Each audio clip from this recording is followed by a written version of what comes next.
around us. This program tonight is the result of an incident that occurred to me recently while playing cards with neighbors in my house. A woman asked me how I was doing, and I responded that I'm not doing so well because of the war in Israel. That gave rise to some commentary on the subject. Another of my neighbors suddenly called out, "They asked for it." Of course, I was stunned speechless. I felt as though I had been hit on the head with a ton of bricks. After an extended silence, I did respond awkwardly, although I knew my words were inadequate for what she had said. Her words played in my head for weeks. I wanted to address this with her, but I wasn't sure how. Other questions occurred to me. Am I safe here? Should we buy a gun? Which colleges are safe for my grandchildren, if any? Can I really trust my neighbors? Should this change how I vote? Why are groups of young people openly chanting for the demise of Israel and the death of Jews? How can this be? I had met Yotam, one of our speakers tonight, through my granddaughter, who is a member of Club Z, a Zionist club for teens. I was thus aware of his dynamic personality and knowledge of Israel and Judaism. And therein sprang forth the idea of Hadassah collaborating with Club Z to put the subject of anti-Semitism on the table for our membership and others. I thought that if that incident happened to me, a similar scenario might very well have happened to others. Now, let it be known that Hadassah is working hard to deal with this painful issue. As we are doing here tonight on a local level, Hadassah Magazine will have a national program on January 18th that aims to shed light on what can be done to address this widespread problem. The link is shown in the chat box.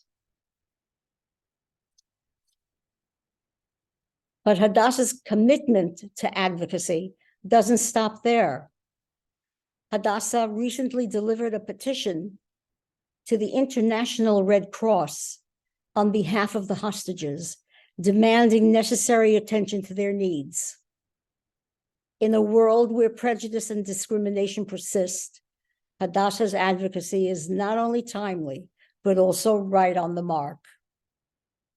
As always, your kind and generous contributions are appreciated, especially now. Now, let me introduce you to our speakers. Dan Brooks is an accomplished educator of Judaism and the history of Israel, with more than 15 years of experience instructing students on topics such as Zionism, activism, the BDS movement, the apartheid accusation, and more. Yotam is an educator and trainer with expertise in working with youth and teens. He has worked as a physical education teacher and a track and field coach. Originally from Israel, Yotam now lives in the Triangle region of North Carolina. Please write your questions in the chat box. We will have a Q&A at the end. And I want to thank you for listening. And now I give you Dan and Yotam. Thank you so much, Florence. Thank you for joining me, Yotam, and thank you, the Hadassah community. This is such a pivotal moment, as you alluded to, for the Jewish community, and it's important that we have these conversations. Oh, sorry, I was muted for 1 second. It's important that we're able to navigate this discourse out there because whether we like it or not, and we're not liking it, it is being forced on us, and it is being forced on us in mostly bad faith.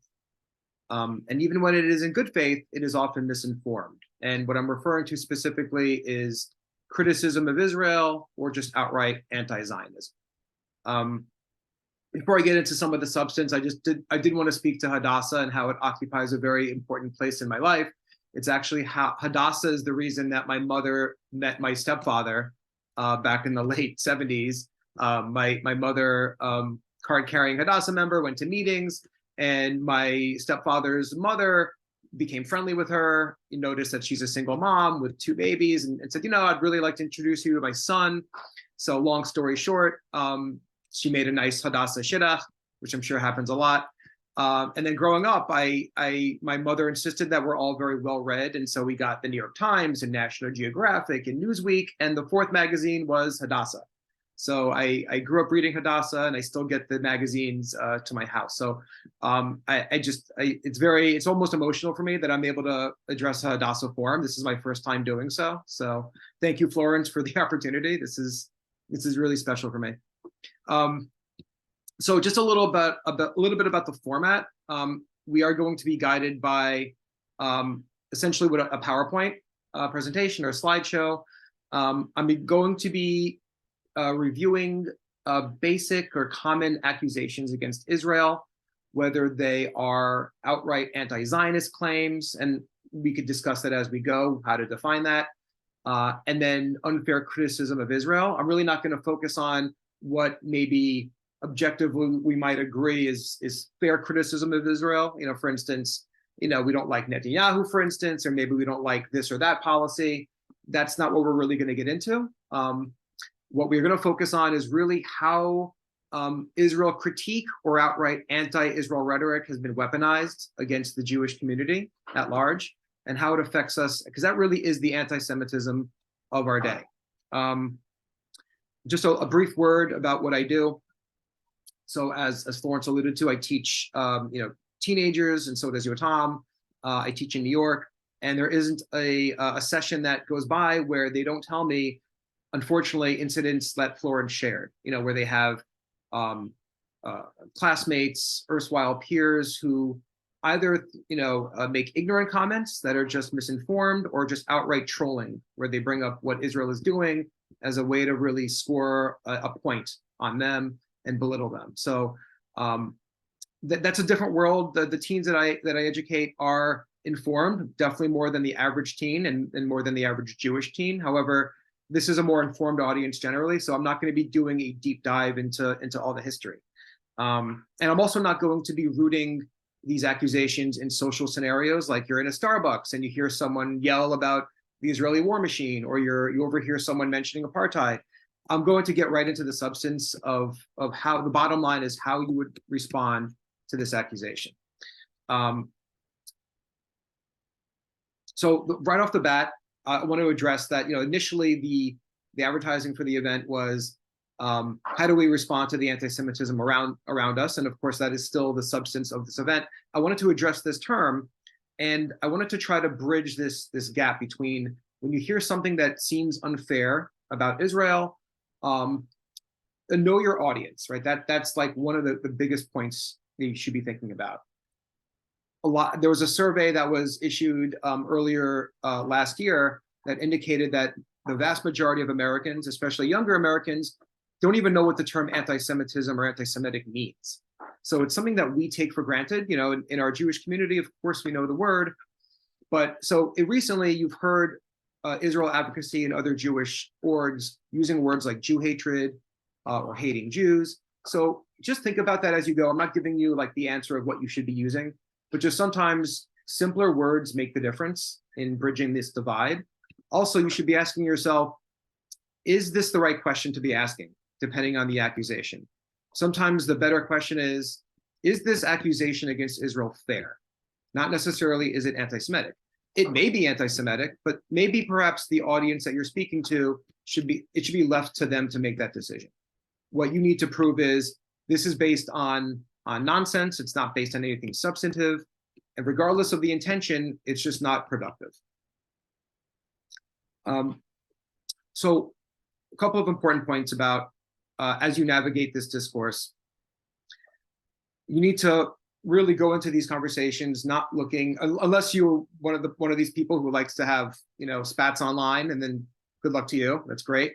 I think a lot of us don't have the time to get into these devolving arguments and fights online. We're really trying to win allies, right? We're trying to win over what is often referred to as the 80%. You know, some people say that the hardcore, you know, people who are pro-Israel are the 10%, people who are anti the 10.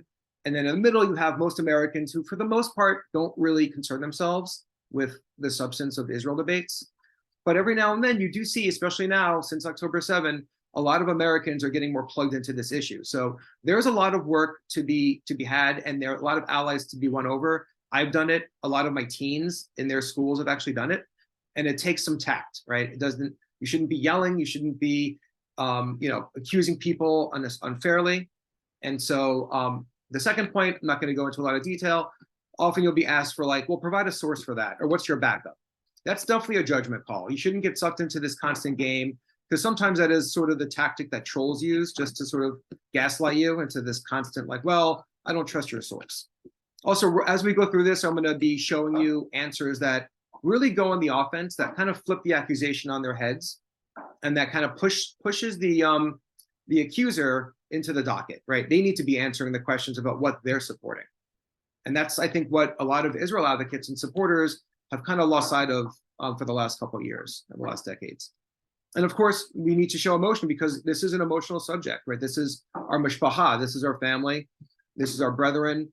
And, you know, Yotam and I have talked about going to city council meetings. Yotam is on the front lines going to city council meetings where the worst anti-Semitic rhetoric is there. The other side shows unfettered emotion, right? And this tends to win the day. It looks like it viscerally affects them. And I think we need to do a better job of that. The thing is, we have truth on our side. And we have to remember, of course, what we're fighting for, which is the Jewish people. So we're going to get into the accusations. And the main tactic to use as you go through any claim or accusation should be it's called the ARM strategy, which is address, reframe, and message. And what that means is, if somebody says, for instance, Israel is oppressing the indigenous Palestinians, right? You might say, oh, wow, I don't agree with the indigenous Palestinians part, but like the real thing to address truly is the oppression, or if someone accuses Israel of genocide. Like, that's what you need to address. Don't let that slide, and don't go on to another topic to say, oh, well, you know, actually the Jews are from Judea.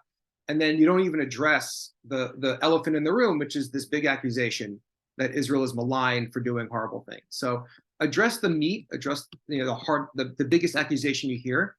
Reframe just simply means take that accusation and really put it back on the other person. Of course, this is using your judgment. Sometimes a comment from another person could be an invite to a dialogue. So this isn't all hard and fast. Finally, message is kind of shift things to your playing field. What do you want to talk about at this point? Maybe you don't want to talk about, you know, someone says the occupation. Maybe you want to say, you know what look at what the Palestinians are doing to their own children, brainwashing them. So maybe shift it to the area that you want to get to. So I'll be using ARM as we go. So I'm going to sort of go in order of you know, macro to micro. So a lot of anti-Zionism is rooted in the idea that Jews are not a people, right? And this is essentially, that is the motive behind this accusation for the most part, because if you're not a people, then you really don't have a right to a land, to a homeland, right? Very few people in the modern world want to give rights to a religion to occupy a land, right? Even though there are scores of Muslim states, it's still basically they're Libyans, they're Algerians, right? There's some sort of nationality connected to it. So a response would be, basically, Jews are an ethno-religious group. That's the address. The reframe would be, Jews get to decide their own identity, right? You're no longer responding to the person. Now you're sort of reframing, like, what is at stake here, right? And also, as I go through, the reframe and the message can be conflated. Sometimes you don't need to do the message. The message is in the reframe. The term indigeneity is also relatively new. This is sort of an academic term that's been popularized for the last 50 years, really in reference to Native Americans, but it's now been weaponized in the war against Israel to insinuate that the Palestinians are the indigenous people and the Jews are not. So, of course, most people don't even realize what the root of the word Jew is, right? That Jews are from the tribe of Judah, right? And as the Romans renamed it, Judea, which was sort of the last tribe standing, if you will, back, in ancient times before the Romans came into the land. So even just this simple framing really has an effect on people.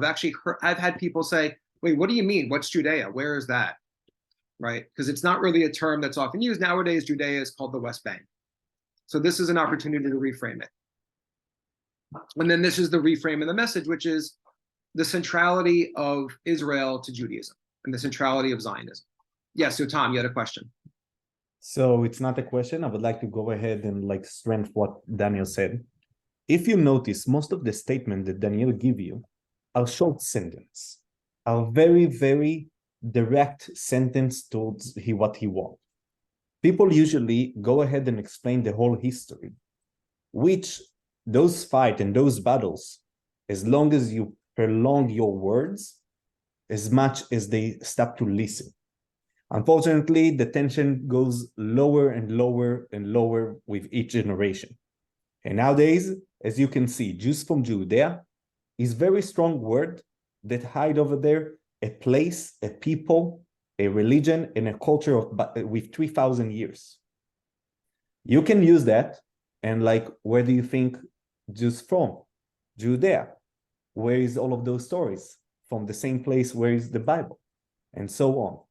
Sorry, No, that's a great point. And to that, you actually inspired me to make a very essential point. I was going to make later, but now is the time, is that there is no substitute for having knowledge, of course. I know it sounds like that's so obvious, but I teach teens, and sometimes, as a teen, you're like, I get messages constantly like, oh, my classmate sent me this TikTok, like, how would you respond? And my first response is, well, how would you respond? Like, let's hear the substance you have to offer. If it's a talking point, that's fine, but having a talking point without anything to back it up in your own brain is just, it's a cheap way out, right? We really have to be educated on this subject. Again, I know that sounds like so obvious, but this is an evolving process. Like, it took me many years to really become, expert on a lot of these issues that it didn't seem like I would ever get to that point when I started out. This is 20 plus years ago. But what motivated me was, this is post 9/11 and the second Intifada. I was reading the New York Times, and I'm just reading day after day during the second Intifada, the terror war against Israel. I'm noticing that something seems unfair about the coverage, but I didn't know enough about what was going on the ground and Israel's history to really be able to articulate what that unfairness was. And that just maddened me. I was embarrassed because I just couldn't tell my family, yeah, that's New York Times is not fair on Israel, because I couldn't articulate why. So anyway, just getting back to this, I think, we take it for granted, but we have so much information at our fingertips. We really have to, leverage the time and energy into this. So thank you, Tom, for the comment. So still with essentially the war against Zionism, I will get to that. This has become a lot more common in the last couple of years, especially since October 7, is that there's this myth that's perpetuated that Jews and Muslims, and this is the way it's framed, lived in peace before Zionism. Well, in a sense, right, if peace is the absence of war, I would tend to agree with this, right? There wasn't outright armed conflict from the 7th to the 20th century, where Jews and Muslims primarily lived in the Muslim world. But Jews did live as second-class citizens. So I'll get back to these slides for a second, but this is how I would respond. And this is accurate in that, for the most part, and there were periods of relative toleration in certain Muslim caliphs or regimes, Jews did live in inferior status. Same thing with Christian Europe. And more than that, now it's time to go on the offense, right? So proactively, we have to assert, which is true, only under Zionism or only in Israel did Jews and Muslims live with equality, right? And that's also something we'll get to later, which is, well, let's talk about Israeli Arabs. Are they really equal? And there are issues of discrimination here and there, but they are equal citizens. And this is something that I think goes unsaid, is that Zionism has been so maligned a lot of Israel supporters are a little reluctant to just go so full-throatedly like praising Zionism as being something that has lifted millions of Jews and millions of others out of persecution. I think we really have to be singing Zionism's praises if we really are Zionists. Doesn't mean we can't have critiques within our own community. So I had these two images. I'll just go briefly.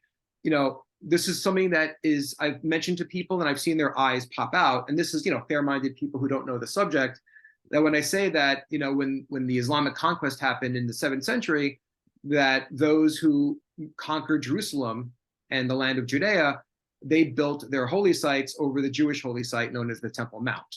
So of course we know that, you know, looking at the Western Wall, you see the Al-Aqsa Mosque, and then you see the Golden Dome of the Rock, you know, to the left, if you're looking up. And we don't really know exactly the history of that, but that is essentially, you know, Islam serves as a supersessionist religion, which in a way Christianity can function too, in that they are the final word on God, right? So it's sort of like, thank you, Judaism, for the assist, and now we'll take it from here. And those who don't believe in Muhammad, you know, you are not going to be on our level. Again, we don't want to be, I don't want to go into a lot of detail about the role of Islam with anti-Semitism. This is a loaded subject, and this could also get a lot of passions going. But only, I think, when you see accusations like that, then it's important to respond with a bunch of facts like this, right? So moving on, this is one of the more common ones, and this is, I'm sure you guys have seen this. It's simple three-worder: Zionism is racism. This has been codified in UN resolutions, as I'm sure you guys know. So we have to be, the address and the reframe happens in the same comeback, right? Zionism is a Jewish rights movement. The word rights is so seldom used. I'm not saying it's never used, but it's too seldom used in Israel advocacy. We don't really, we frame sometimes Zionism as self-determination for the Jewish people, which it is. But the self-determination, depending on the audience, I don't think it connects with everyone, right? It's not a term you see used a lot, especially among the younger generation. See, there's a comment. Oh, okay. So yeah, Florence asked, how would you have answered my neighbor? So that when it comes to something like that, that's so, it sounds like such a vicious thing. Like, you know, they had it coming, they deserve it. I would say there's two ways you could handle it. You could simply just ignore her as the hater she is. You could sort of have a defiant tone where you don't really get into any substance, because what substance is there to get into? Or you could actually pose a question, a moral question for her. And that moral question could be based on the rights of the Jews, could be based on the rights of the Arabs who live in that region. I think often when dealing with people who are very unfairly critical of Israel, we have to speak from a place of honesty. When I speak about peace for Israel, I try to show that I do genuinely care about the Palestinians, because whether we like it or not, their future is bound up with the Israeli future, right? Neither society is going anywhere. So the idea that you could be pro-Israel and anti-Palestinian, again, you could be anti-Palestinian policy or anti some things in their society, but we should be saying, look, like, what is the future that you want? So I would maybe strike a positive note with that person. Like, why don't you tell me the future that you envision for Israel if you seem to care so much about it? So that's one way to sort of handle it, like frame things in a kind of a positive way, so you have the upper hand on a moral level. But those are never easy. You know, Tom, you had a comment? Yes. So to connect to a point that you said earlier, we need to distinguish between an actual good criticism, okay, right, like we have about every country. For example, it's very simple to hear a criticism about the United States. We all have it. We all know what is it, and we know exactly what is the subject. But nobody will come and you will hear them say something about the existence of United States. Right, right. Now, here's the thing. When it's come to Israel, we all forget that this thing doesn't exist. So the difference between, for connection to the Florence question, the difference between a criticism about a certain policy, a certain thing that happened in Israel compared to the existence of the people of Israel, yep, is major. And sometimes we hear that from our brothers and sisters, and we need to distinguish between the two. There is a big difference.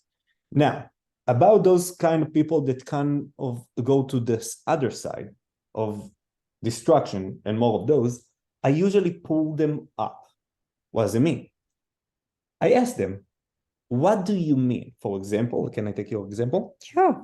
When she said to me, they had it coming, I will go ahead and ask her, what do you mean? And we let her explain that. And then I will break it apart. For example, do you mean that Israelis, women should be raped? She said, of course not.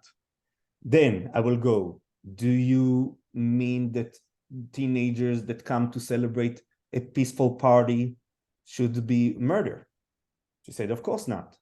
How about those Muslims, Israelis that was over there, that been murdered by the Hamas terrorists? Do they deserve to die? And she will say, of course not. And then you serve with the last one. So what do you mean? That's a great point. And that's something that we should be talking about too, which is that these are like very, these some of these responses can seem like antiseptic if you're not looking at like the holistic like conversation that people could be having. Like again, in social situations, I wouldn't like the first thing out of my mouth wouldn't necessarily be like the A and the R and the M. It would be like, oh, what is your interest in the subject? Or as like Yotam said, what is what is your bring them in a little bit. That's a great point. And it will let you to think a little bit more. Yeah. No question. Dan, was that comment anti-Semitic? Oh, the comment that she made to you? Yes. I would say there's no scientific way to sometimes determine that the intention is anti-Semitic.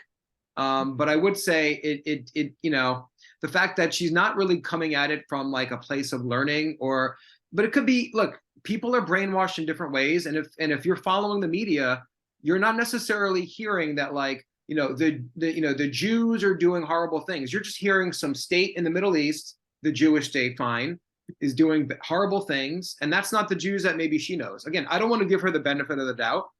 But again, if you want to say, that's an anti-Semitic thing, or that's terribly offensive to Jews that you would say that, then sure, what do you think? I would say yes. I would say it's anti-Semitic. I wouldn't say anything else. I mean, how could it be anything else? To say that they asked for it? Right. I mean, we're not talking about criminals. We're not talking about, like murderers. And so how do you say that and not that statement shows hatred?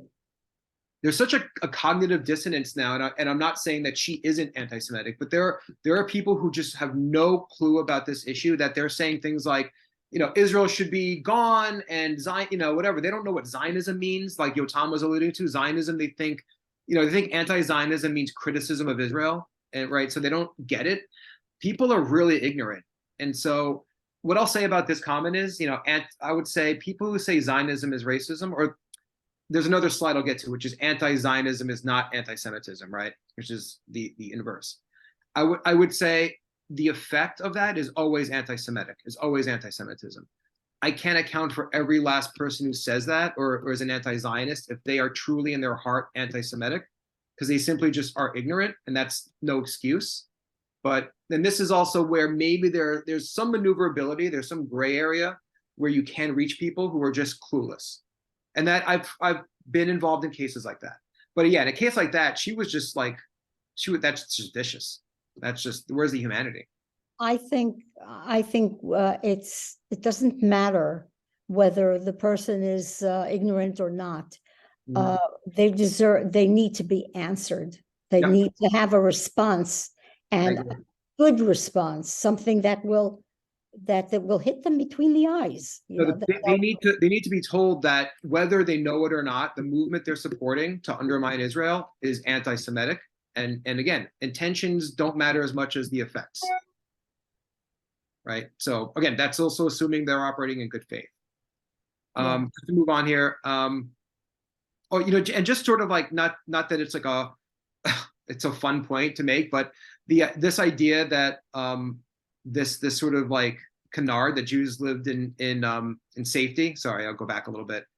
I don't know if you guys have seen this and put in the comments that so brazen are the lies of Israel haters and defamers that now, in the last several years, and especially since October 7, they say the following, that Palestinians took in Holocaust refugees, Jewish refugees in the 30s and 40s, and then those same Jewish refugees stabbed them in the back in 1948.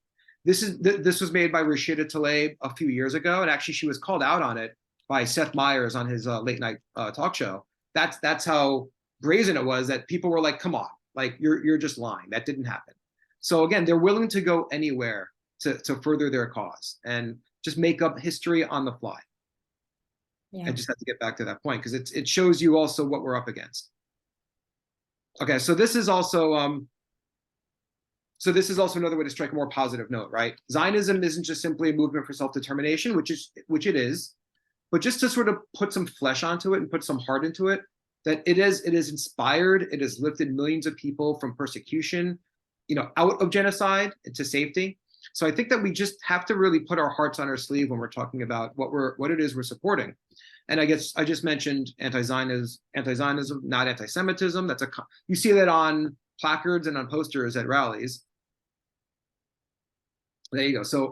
So sometimes I posit this as like a 2 + 2 = 4 kind of answer, which is people don't realize this, right? They think, who knows what they think Zionist means, right? Maybe like, the donor class as it would be called, or some sort of nefarious sort of demographic, right? People don't realize that most Jews are Zionists, or if they do realize that, then they are out and out anti-Semites. But some people will say things like, oh, well, many Jews are anti-Zionist. Are you calling them anti-Semitic? Well, first of all, they say many and not most for a reason, because they know that most Jews are Zionist. And so it's a bit of a sleight of hand. So just continuing with the 2 + 2, anti-Zionism rests on the following foundation, right? You're never going to meet an anti-Zionist who doesn't accuse or doesn't say Zionism is not racism, right? Or is genocidal. So basically what in essence they're saying is that 95% of Jews are racist, genocidal lunatics. So this is of course defamatory, it's disgusting, it's slurring Jews. There's no answer that they have whenever I posit it this way that they can come back with. Okay, so I don't know, we can open it a little bit. Now we're getting into some of sort of the history and less the rhetoric. So it's 4:35. Should I do 1 or 2 more? Tom, you want to take a few? Can you open the mic? Okay. So here's the thing, guys. I would like each and every one of you to go ahead and take a paper. Take a paper. We're going to show a few statements right on across you. And I would like you to go ahead and try to answer those questions. We will give you a couple of 1 minute, 1 minute and a half to answer those statements according to you. And after 1 minute and a half, we're going to try to answer this, see your answer, write to us your answers. Let us know if we forgot something. Maybe you have like a different point of view on this. So go ahead, please bring the papers and a pen and come over here. Should we just focus on this one, or should we do like 3? Yeah. Okay, just this one. Okay. A Zionist myth claim, a land without a people for people without a land. Right, so people, you'll see this on social media a lot, this being cited, right? Like, oh, the Zionists said back when they were recruiting, to get Jews to go to Palestine, that it was a land without a people for a people without a land.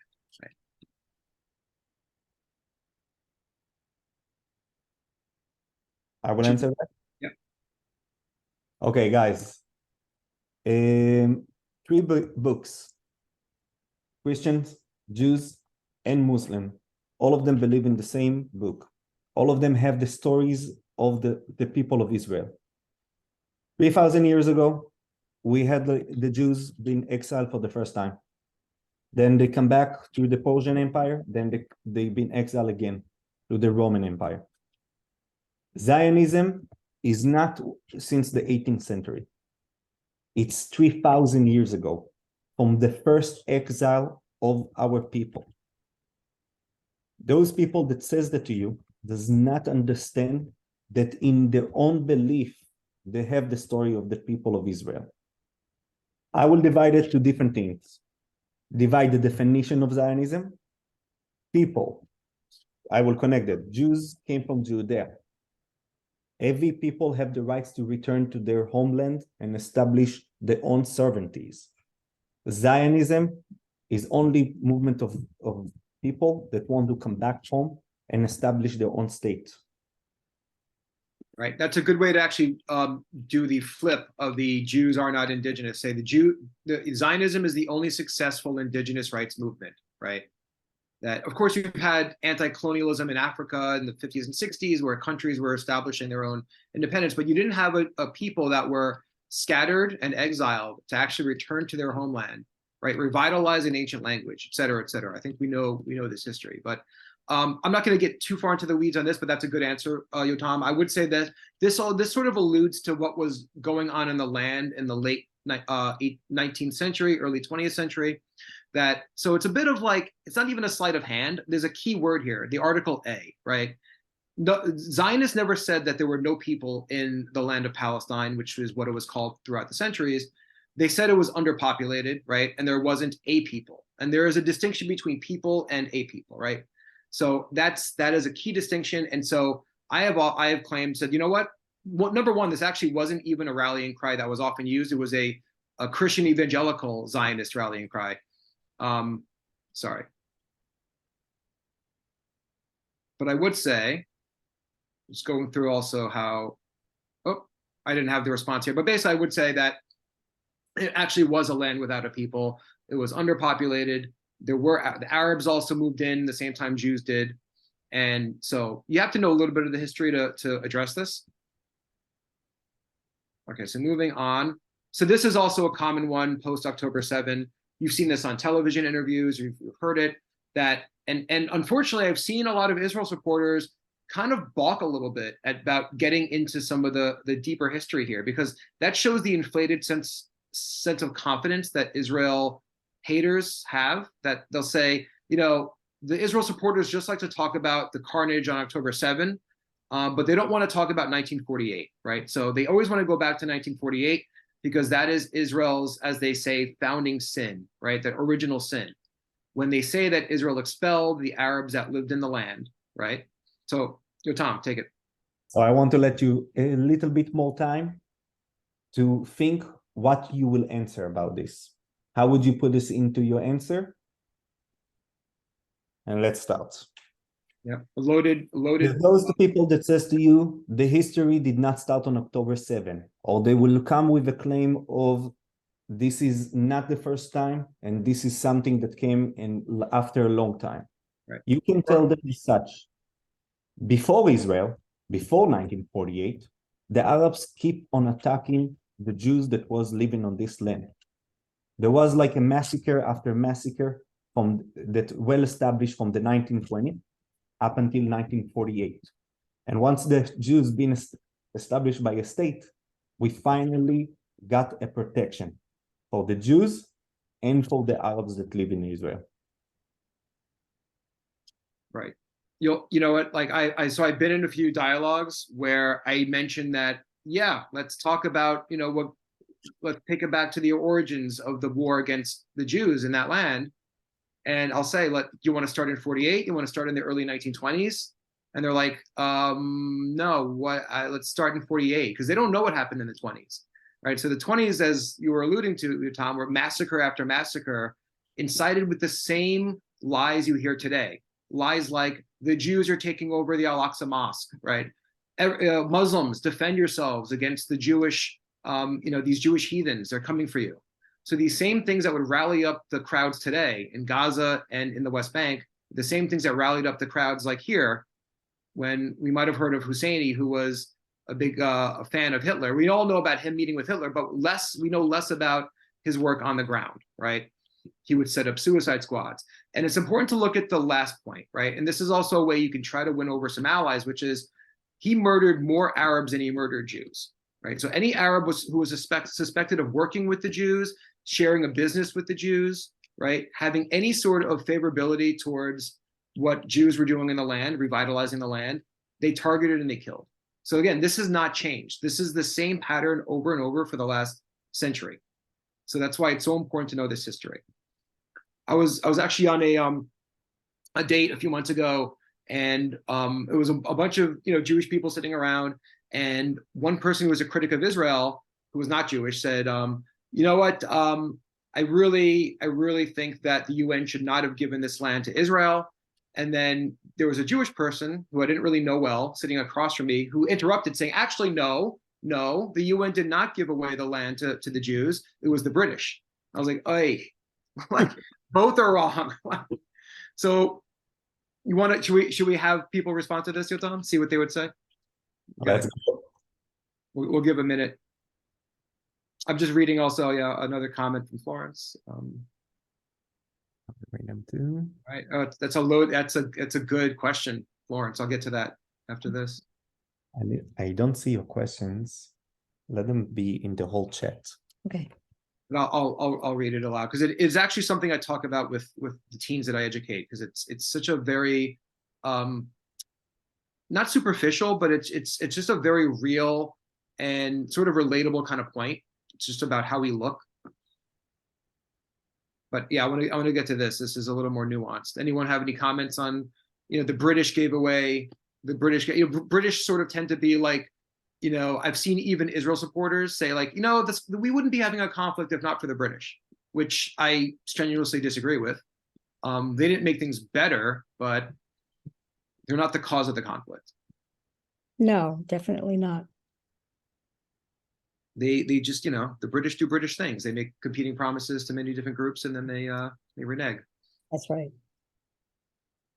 I know. So I don't see anyone has any comments, so that's fine. I mean, Yotam, you wanna take this, or I can. I will say how I will answer. Oh, okay.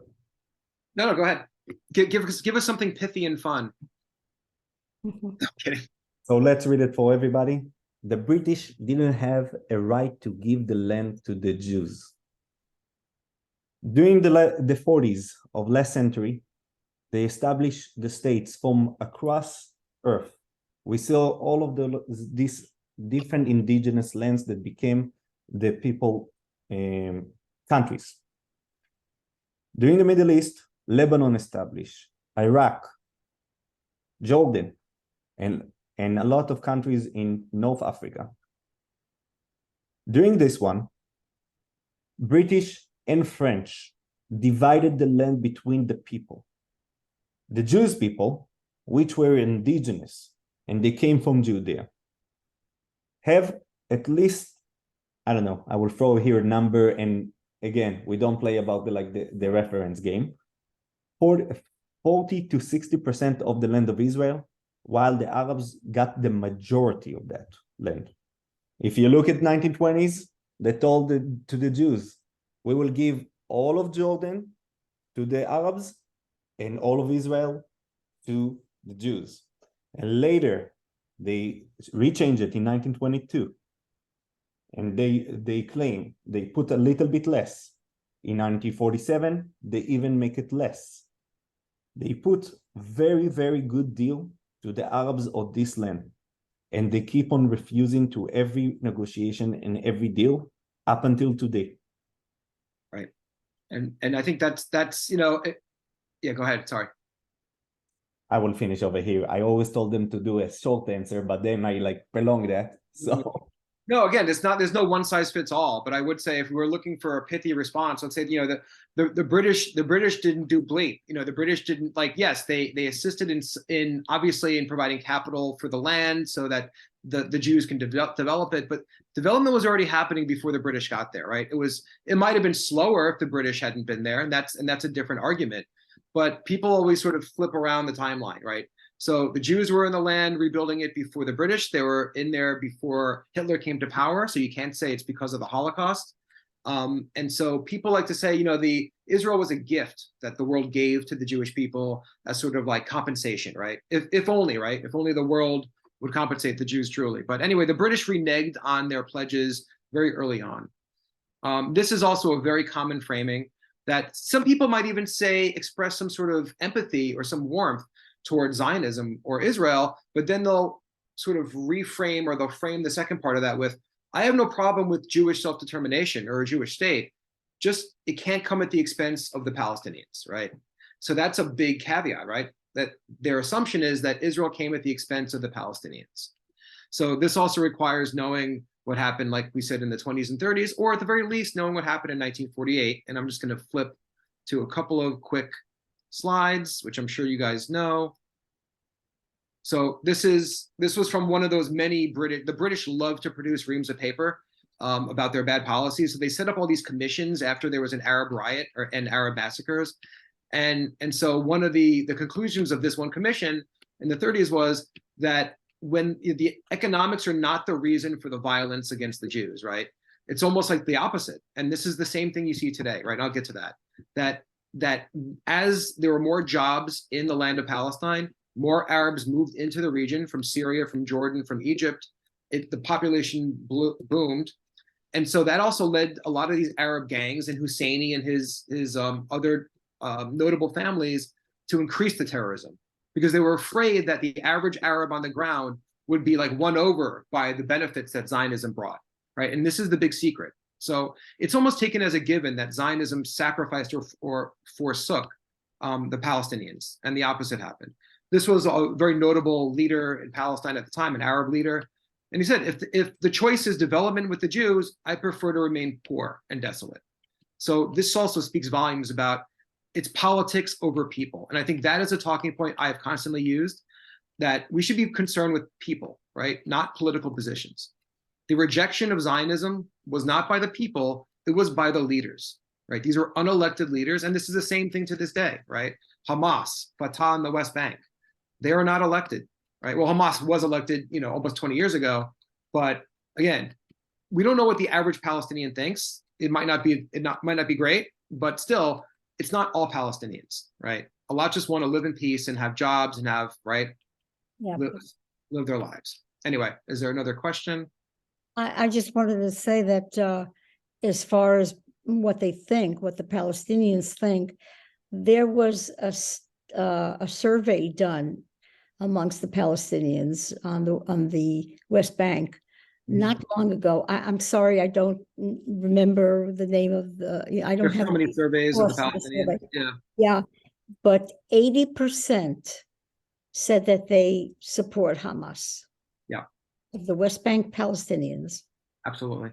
And that's the unfortunate reality. And that's also one of my points I was going to get to, which is this is the unfortunate reality we're in that it almost feels like we have to indict Palestinian society as a whole, which is very, that's not what I wake up wanting to do, right? I don't want to indict any society, and I also don't want to be called someone who's like anti-Palestinian.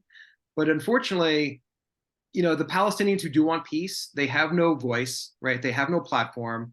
They are themselves threatened, or they got out. They're living in the West, right? They're living in Europe. They're living in Michigan. They don't want any of that. This actually, you're hearing about these right now that some of the right-wing radical ministers in the Israeli government are saying that we should be promoting voluntary resettlement, quote unquote, right? Which, yeah, I get it. It's not a good look. And I'm not saying I support that, but there's also something that's not being revealed in the coverage of this, which is that a lot of Gazans want to have the choice, just the choice to leave, right? That's it. I'm not saying that Israel should be promoting it. I'm just saying they have not been given any choice in their life for the last 75 years, right? The Palestinians who in 1948 were shoved into refugee camps were shoved there by their own leaders, and they've been kept there by their own leaders. That's also one of the least known aspects of this conflict. So I'm just going to get to that. So whoever's an RFK fan. So he was actually on the ground covering Israel during the 48 war for the Boston Globe. So he actually has a few choice quotes, and he was assassinated by a Palestinian for quotes like this. So that's an interesting tidbit. So again, Arabs flocked into the land more than Jews. And this is also something that's not a comfortable subject. This is also very uncovered, which is that a lot of some Palestinians can trace their roots back, to ancient times, right? And some proudly say, no, my family came from Arabia. My family came from Egypt, right? My family came from Syria. So again, this isn't a reason to blame them for anything. That's fine. People can be where they're from, right? But the idea that they are indigenous and Jews are not is the biggest flip on reality that we've seen. Okay, just moving on. Just a way to frame these things, because we want to talk about Palestinian hardship. We don't want to shy away from these things. People bring up checkpoints in the West Bank. They bring up occupation. They bring up, Palestinian death rates, which is, nobody wants Palestinians to die. This is all not a result of Israel. This is a result of the war on Israel. And that's an important flip that we need to make. And that all of these policies, we might not like them, might not think they're pretty, but right now what Israel's doing in Gaza is to eliminate Hamas so we do not have any more war going forward, right? It's an ambitious, bold move, but that is the intent. So just as a way to respond to this, so it's not Zionism that came at the expense. It is the war against Zionism. And just right there, I would issue the indictment on the person talking. I'd say, name me one good thing that anti-Zionism has given the Palestinians in 75 years, right? War, bloodshed, right? Refugee camps, statelessness, like we can keep going. Name to us one thing that the Palestinians leader took care for their own people. Right. We don't have to get, so yeah, this is the 48 war. I was even listening to a podcast the other day where a Palestinian seemed to be very pleased with his response when the Zionists said, the refugees fled as a result of the war on Israel. And this Palestinian guy said, actually, if you look at the numbers, they all fled before the Arab invasion, right? Because all these Arab states invaded Israel in May of 1948.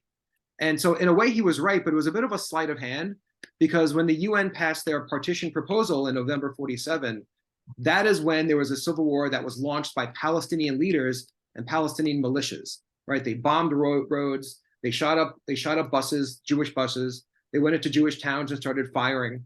And so the entire society broke down, Palestinian leaders fled right away, and that is what led to the flight of right off the bat 300,000 Palestinians. So again, this history is just simply not known by enough people, so they can get away with these sleights of hands. Okay, so just a quick little note on this refugee slide. So again, nothing has changed in 75 years, except for, you see Palestinian refugee camps in the early 50s on the top left.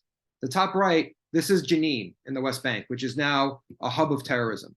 It looks like a regular city, right? You don't see tents, but this is how Palestinian refugees have been normalized, right? They're in these cramped cities, cramped locations. And yet you read articles saying Israel goes in and shoots people in a refugee camp, right? Doesn't sound very good. Like, who would go into a refugee camp and do a military operation? But that is the whole point of the refugees, right? Is to drum up negative attention against Israel, to blacken Israel's image. Do we have any questions in the chat?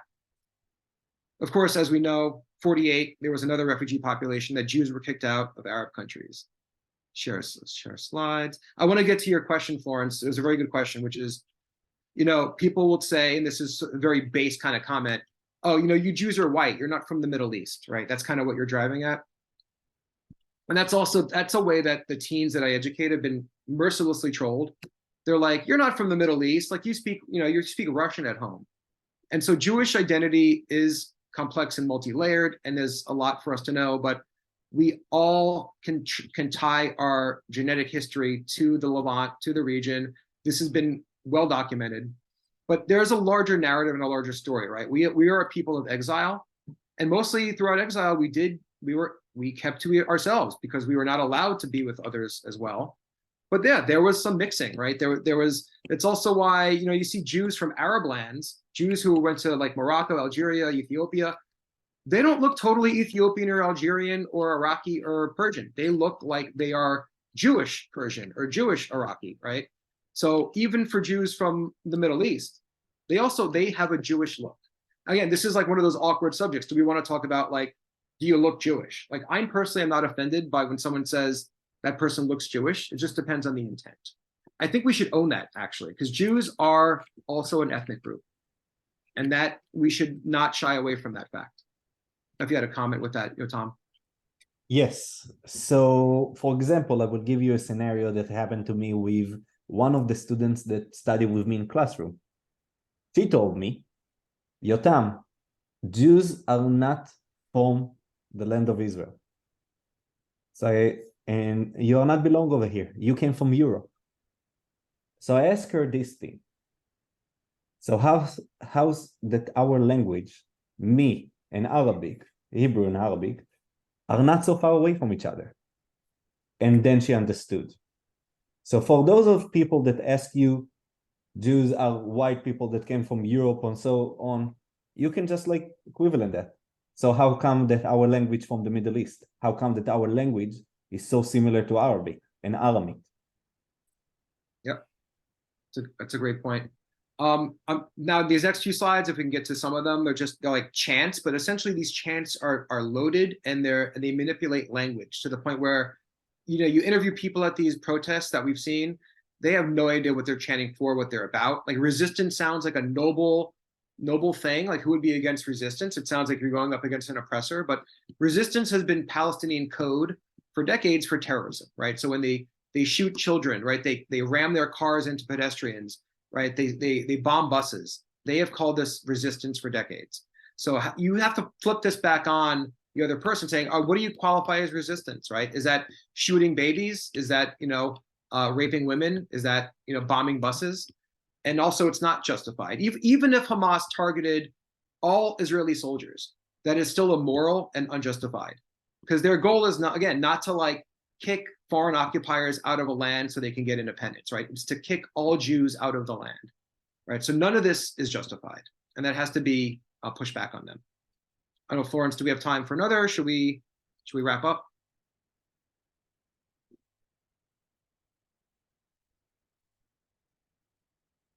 I can go through some slides if you have questions. I have a question. I heard Cornel West speak, and he mentioned that the occupation in Israel, of the Palestinians is vicious, and he said it twice, two times. It's a vicious occupation. What do you say to that? If somebody said that to me, right, which he did, he said that to me. What would you say? What would you answer? I would stick with the word vicious, because sometimes that's a good tactic, because you don't want to, there is a viciousness that's going on in the area that he's referring to. I would say the Palestinian war against Israel has been vicious since day 100 years ago. It mows down its own civilians to go after the Jews, right? Any hardships that Palestinians do face, and they do face them, are a direct result of that war. And I'm here all night, folks, like we could talk about it. So again, it's having the confidence to not just make a comment, but to be so forward with your response that like, all right, let's talk about the viciousness. Do you support Palestinian children being told to strap bombs to themselves, right? To be given AK-47s? Like, that is vicious. You're right. And so again, I would sort of manipulate, like, stick with that language. So just like when people say, you know, it's horrible what's happened to the Palestinians, I wouldn't dispute that. I would just sort of bring it back to reality, that it's not Israel's fault. And that's right, because I think the other side gets on a lot more successfully with the moralizing, right? Yeah. And we don't really issue any indictments on them. We defend, right? We're like, that's a lie, that's nonsense. No. Right, and it's, you know, fine, maybe we could prove one thing is a little off or it's distorted, but we're not really saying what the other side is doing to us, right? Maybe like we have a bad actor, Hamas, all that. So this is, again, so I want to end on solutions, right? Because I think, yeah, I would say like more than a decade ago, you know, you talk about like solutions and I might get nauseous, like, and that was before I really matured and had to talk about these subjects. Because usually people come at it from like a naive point of view, like, well, you know, like a solution is right around the corner, and it's clearly not, right? But it is a great way to actually shift the conversation and be real with it. Like, I'm not being fake when I talk about solutions. I want a solution desperately. Just because I don't think it's happening next week doesn't mean I don't want it, right? So we have to, of course, articulate that what we want and why that's realistic, right? So putting aside the gaslighting that people would say, like, some people would just own this. They'd say, yeah, we don't want the Jews there, fine. But most people in the streets would be sophisticated enough that say, this is not a call for genocide, they would say. This is simply saying we want a different political system between the river and the sea that doesn't privilege Jews, right? Which sounds eminently reasonable, right?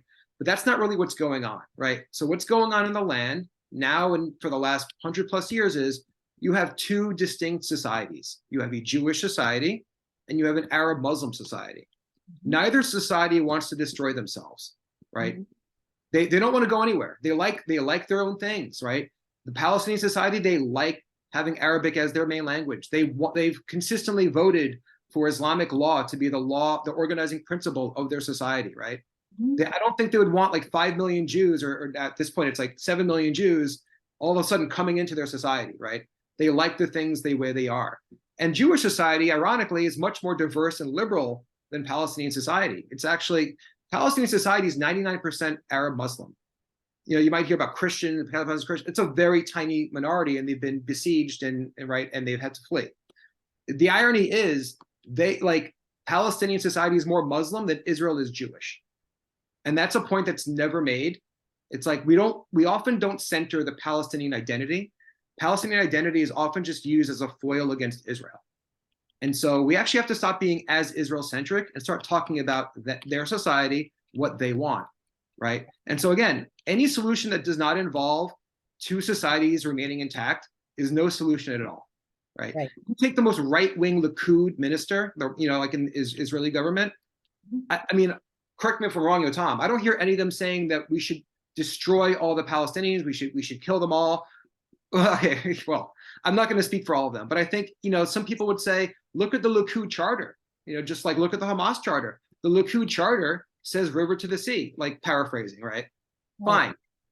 We could say that's a political thing. They don't want a Palestinian state. Maybe they think Jordan is the Palestinian state, but they're not saying like what Hamas says, which is destroy the Jews. They are the devil. Get rid of them, right? So there's a difference in intent, and I think that's what has to be said. So when you talk about solutions, I think you should pose it to the person who is accusing Israel of doing X, Y, and Z. You can flip ahead. Just go, hey, what is your solution? Sorry, Tom. No, I thought of something else. If you could say something, if you could tell the president Biden something about this whole thing, about anti-Semitism, about Israel, what you told us here this evening, what would you tell him? I probably want to connect with him, to see if we could find common ground. I think we both want, I assume he wants peace, and I have no reason to think otherwise. I think he's operating under a failed paradigm that's been tested over and over, and it's failed. And it's that there is a moderate government within the Palestinian society that wants a two-state solution, right?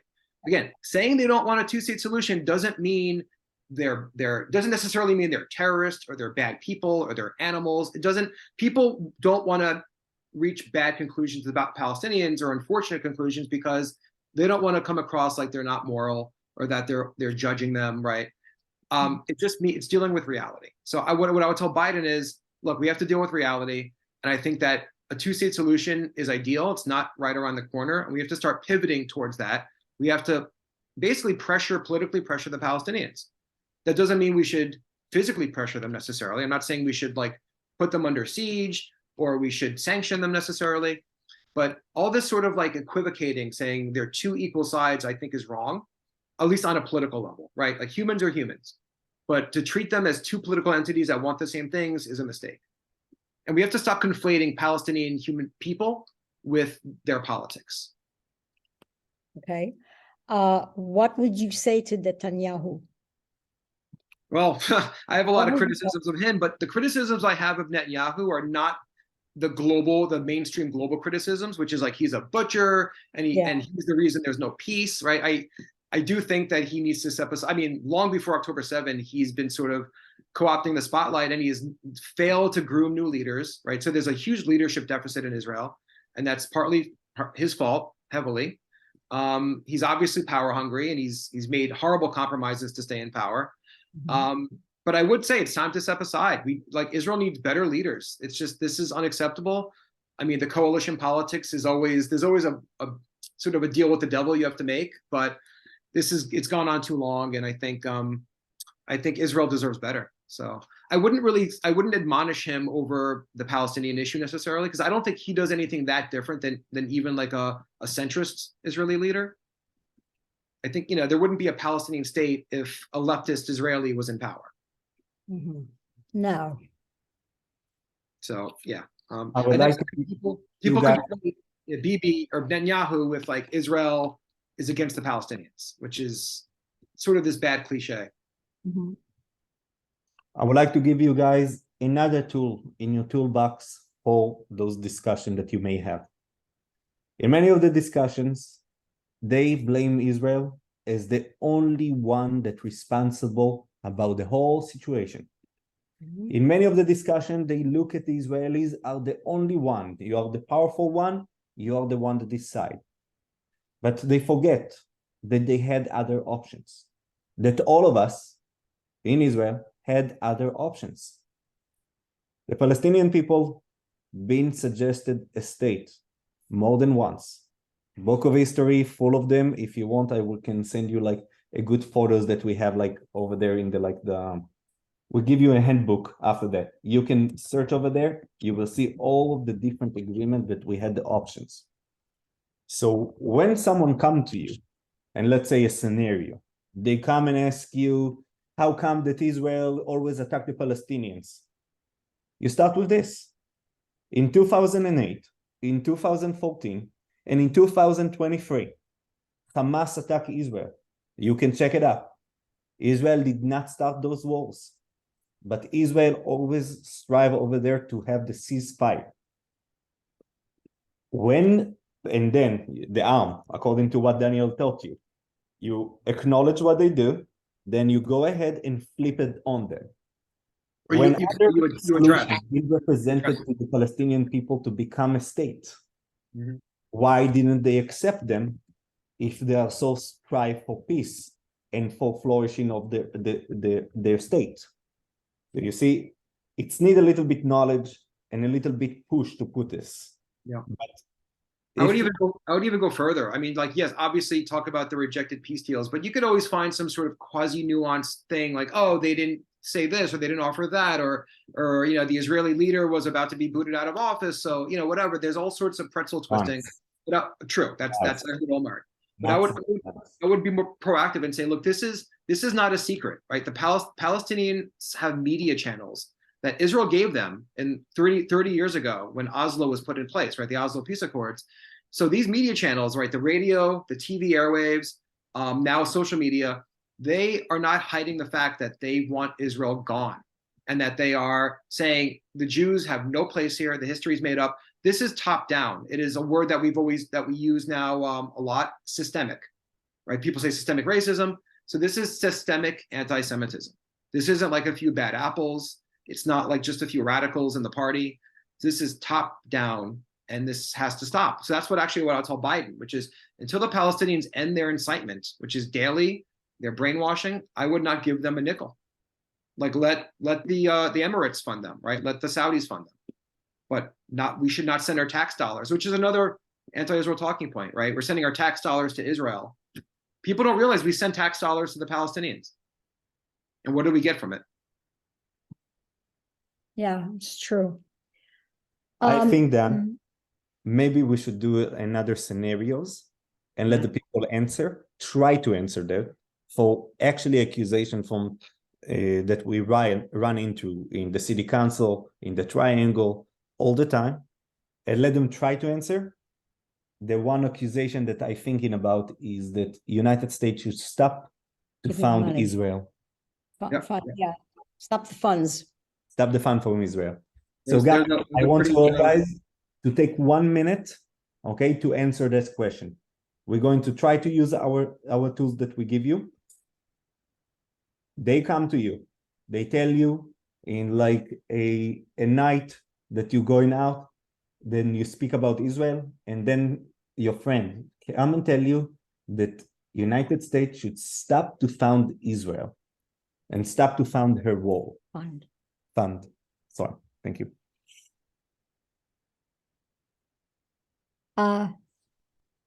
Let's give them 1 minute. Yeah.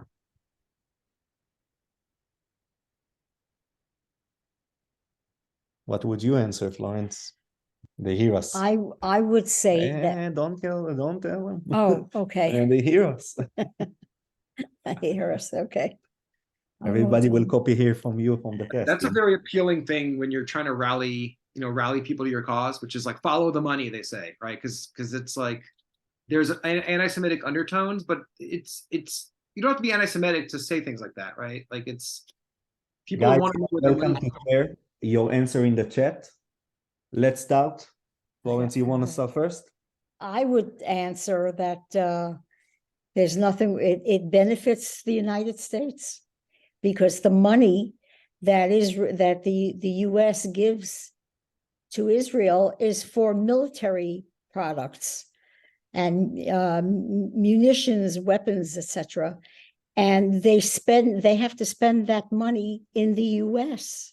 Right. And so the money comes right back to us. And it provides work, it provides jobs. It's not a bad thing. Yeah. What would you answer for this, Daniel?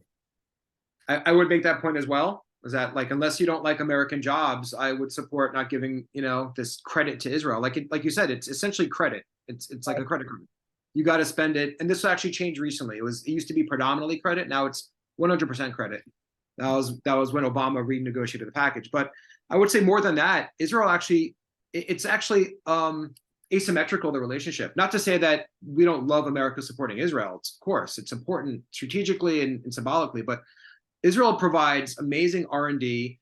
Israel provides life-saving technology to our U.S. soldiers, right? They provide intelligence that is like you can't buy this kind of intelligence, right? About actors in the region that are targeting American troops, right? So it's just like gift after gift after gift. Like there's so much beneficial to America that we have with this relationship. And of course, we're fighting for values, right? Like Israel. Someone, I think you said in the chat, it's a democracy. Someone said it. It's true. It sounds so cliched that people roll their eyes sometimes, but that's just cynicism. Like Israel does share our values, right? And that sounds like a right-wing talking point, like values, but it should not be relegated to right-wing talking points, right? They do have, right? It's open judiciary, free judiciary. It's freedom of the press, right? We know they're highly self-critical. These are all the things that Americans value, right? And I think that's important to talk about. I mean, also LGBT rights, right? Minority rights. Wait, Dan. Sorry, I'm going on. Open here is a different subject. We're going to let the crowd to answer the 1 minute for them. So And Shalot. let us put this way. How would you answer, and I'm talking here to the crowd, how would you answer to an LGBTQ that tell you that Israel committed genocide in Palestine? They always will call it Palestine. And they killing the gay Palestinian in Gaza. It's happened to me. You can laugh, but it's happened to me. You have 1 minute to answer. I'm ready with my answer. How about you? I'm definitely ready. Are you ready with your answer, Danielle? Always.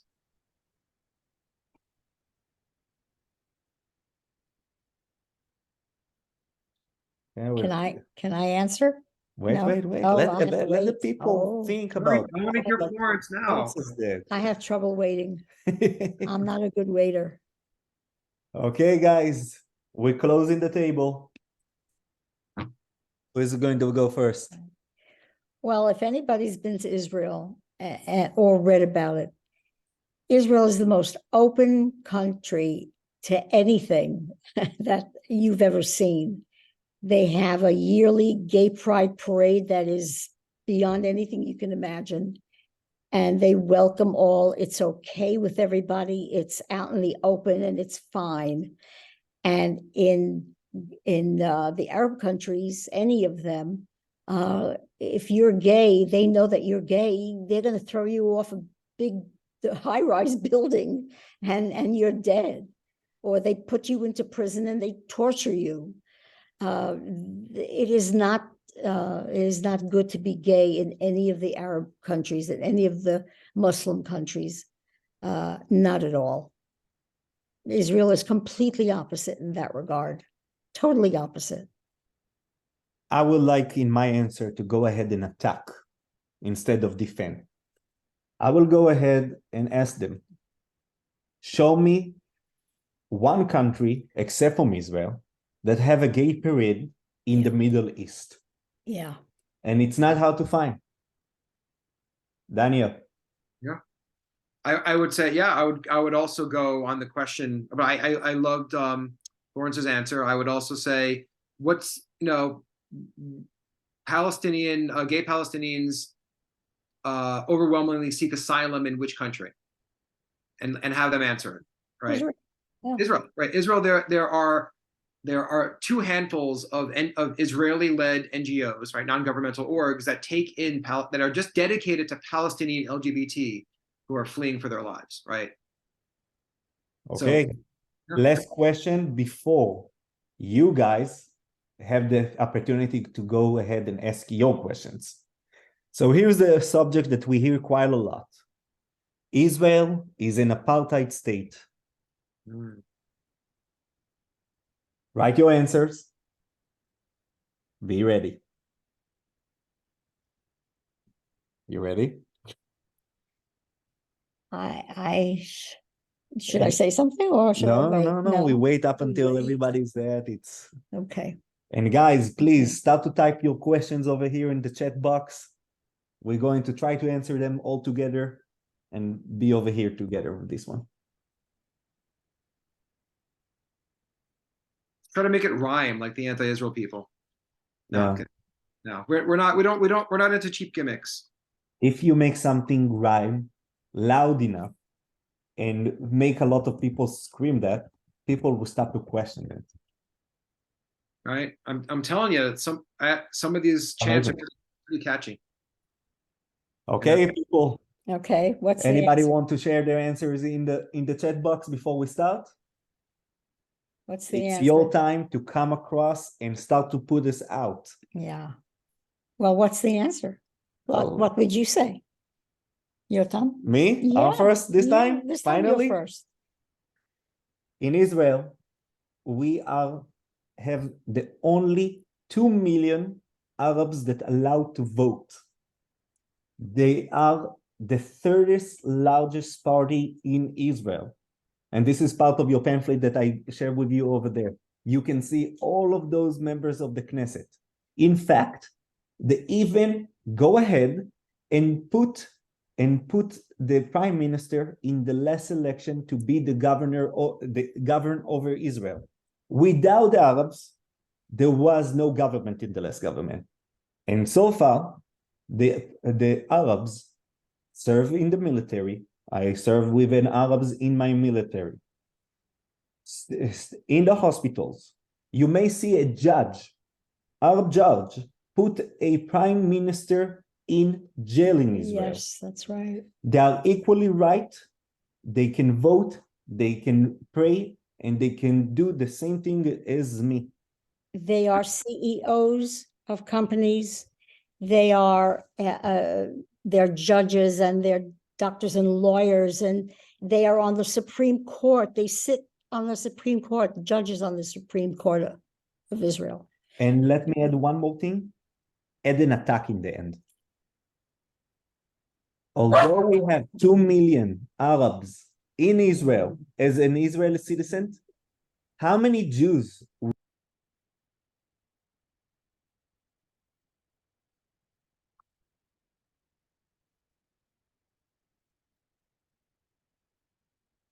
I think, Tom, your volume went down.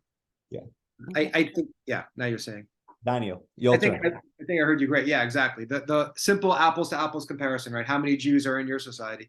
You stole my the Supreme Court Justice sentencing Moshe Katsav to jail for his crimes.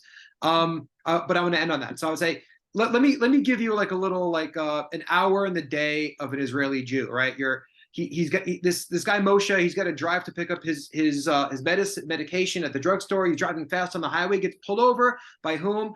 An Israeli Arab female who gives him $100 shekel ticket or $100 shekel ticket for speeding. Right? He gives her any lip, he's going to jail. Right? I don't see that happening in an apartheid state. He doesn't give her lip. He gets to the pharmacy. In Israel, 65% of all pharmacists are Arabs. Right? Could you imagine white South Africans trusting their medication with those that they're oppressing? No. So he picks up his medication, he goes home, turns on the TV, he sees a news report about the Arab Supreme Court justice sentencing the Jewish president to jail time, right? That's a day in the life of apartheid Israel right there. So tell me more about apartheid. Right. Exactly. Okay, guys.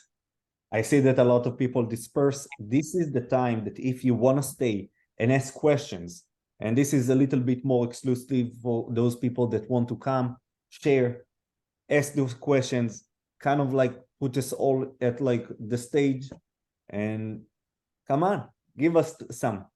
What is And the also, if you want to share some stories about whether online or in person or friends of yours who've had to deal with some of this craziness, whether, you know, whatever, if it runs the gamut from anti-Semitic to just critical, just please, I want to hear. Well, if Okay. nobody wants to say anything, then I think we Oh, will. call Florence, it- we have everybody muted. Do you want to change that? That was the way you set it up. Yes, that's fine. Change it.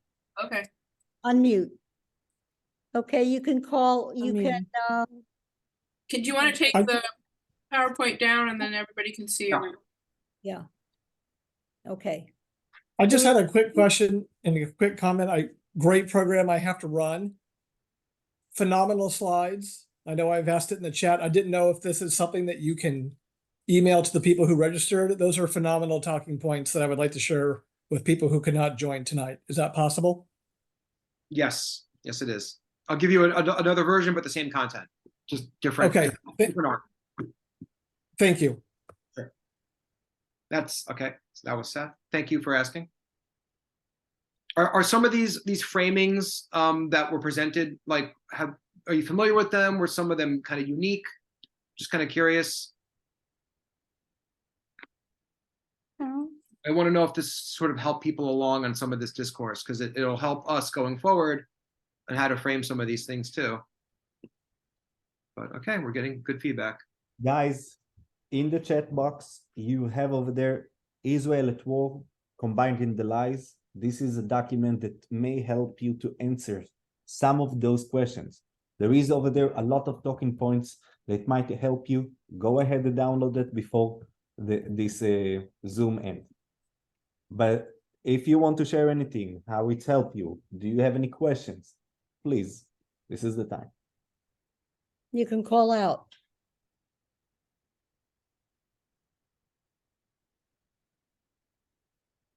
Well, if we're not going to have any questions at this time, then we're going to call it a night. I want to thank Daniel and Yotam for a wonderful evening, a very informative evening, and one that really opened your mind about all these different questions and comments. And I thank them for coming. And we will see all of you at another event next month. We are going to have a doctor talk about women's health, which should be of interest to us at Hadassah for sure. So tune into that. You will receive a flyer very shortly. Okay, good night, everybody. Good night, guys. Good Thank night. Thank you for you. coming. Thank you. Am Yisrael Chai. I'm Israel. Hi.